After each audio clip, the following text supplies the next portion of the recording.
আজকে সরিষা ইলিশ রান্না করেছিলাম। আমার হাতে সরিষা ইলিশ কিন্তু অনেক মজার হয়, এটা কিন্তু সবাই বলে। তো আজকে আমি একটা বড় ইলিশ নিয়ে নিয়েছি, আর বড় ইলিশের মাত্র কয়টা টুকরো হয়েছে শুধু দেখো। এত বড় একটা মাছ কাটার পর মাথা লেজ বাদে মাত্র এই কয়টা পিস হয়েছে। মানে যে কয়টা পিস হয়েছে আমাদের ফ্যামিলিতে প্রত্যেকে দুইবার হবে না, একবার হয়ে কিছু টুকরা বাঁচবে, কিন্তু কিছু করার নেই, যেহেতু অনেক বেশি দাম এই জন্য অল্পই খেতে হবে। আর এখন আমি সরিষাটা বেটে নিচ্ছি পাটায়, কারণ সরিষাটা ব্লেন্ডার থেকে পাটায় বাটলেই বেশি ভালো হয়। এখানে আমি লবণ আর কাঁচা মরিচ নিয়েছি, তাহলে কি হয় জানো, তাহলে তিতো হয় না।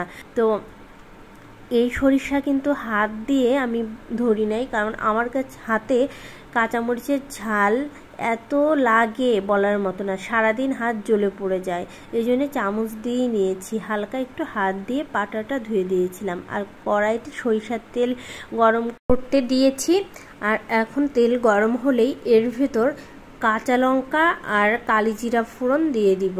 কাঁচা লঙ্কাটা শুকনো মরিচে একটু ভেজে নিব। আমার কাছে সরিষা ইলিশ খেতে অনেক বেশি মজা লাগে, কিন্তু ভীষণ অ্যাসিডিটি হয়। এখন আমি একটু হলুদ দিয়ে দিচ্ছি। সরিষা দিয়ে ইলিশ মাছ হলে আমি এক প্লেট ভাত শুধু ঝোল দিয়েই খেতে পারি। ইলিশ মাছের যে সুন্দর একটা ফ্লেভার, ওই ফ্লেভার নাকে আসলে খিদায় আমার পেটের ভিতর মোচড় দিত বিয়ের আগে, কিন্তু বিয়ের পর এখন নিজেই রান্না করি, কিন্তু খাই সবার পরে। এখন আমি এই সরিষাটা ভালোভাবে গুলিয়ে নিচ্ছি, আর তারপর জলটা গরম হলে ওর ভিতর এই সরিষাটা দিয়ে দিব। এই দেখো জল গরম হয়ে গেছে, এখন আমি দিয়ে দিচ্ছি। আর এখন আমি মাছগুলো দিয়ে দিব। মাছ দিয়ে কিছু সময়ের জন্য আবার ঢেকেও দিতে হবে। সবাই বলে রান্না করতে কি আর সময় লাগে, বাটা নেই ঘষা নাই, কিন্তু তারপরও দেখো কতটা সময় লাগে।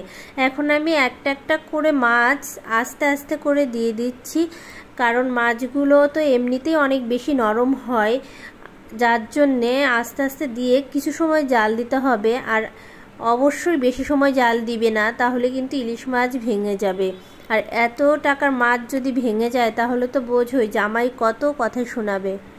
তো আমি দেখো ভালোভাবে দিয়ে দিচ্ছি। তো আমি কিন্তু তোমাদের একটা ভিডিওতে একটা অংশ বাদ পড়ে গেছিলো, আমি দুঃখিত। সেটা হলো আমি মাছগুলো লবণ দিয়ে মাখিয়ে রেখেছিলাম। আমার বাসায় আজকে পেস্তা নাই, যার জন্য আমি আজকে দিতে পারিনি। শুধু সরিষা দিলে অবশ্যই একটু বেশি করে দিবে, তাহলে একটু ঘন ঘন ভাবটা আসবে। যেহেতু আমার রান্না শেষ, এই জন্য আমার ভিডিও শেষ করতে হবে।